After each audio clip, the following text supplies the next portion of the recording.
بخش جنوبی آسیای عفو بین الملل روز پنجشنبه هفتم حمل در بیانیه‌ای در صفحه ایکس خود این آزار و اذیت را ظالمانه خواند و گفت که این سرکوب جان بسیاری از افراد را به خطر می اندازد و اصل عدم بازگشت را تضعیف می کند. با این حال وزارت خارجه پاکستان روز چهارشنبه اعلام کرد که برنامه اسلام آباد برای بازگرداندن مهاجرین افغان تغییر نکرده است. ACC دارای کارت شهروندی افغانستان.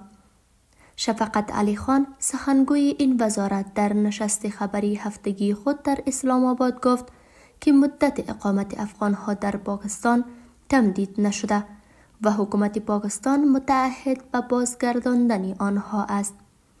این در حالی است که هفته گذشته محمد صادق نماینده ویژه پاکستان برای افغانستان در سفرش به کابل با امیرخان متقی سرپرست وزارت خارجه طالبان دیدار کرد و این دیدار گمانه‌زنی‌هایی را مبنی بر تمدید اقامت افغان‌های دارای اسناد در پاکستان ایجاد کرد.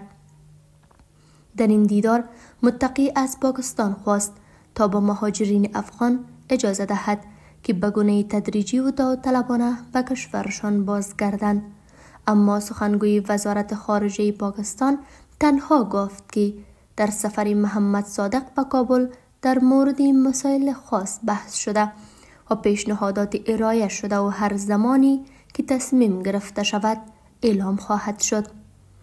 عفو بین الملل می گوید که شهروندان افغان از جمله مهاجرین و پناهجویان در پاکستان مورد آزار، بازداشت و اخراج اجباری قرار می گیرند.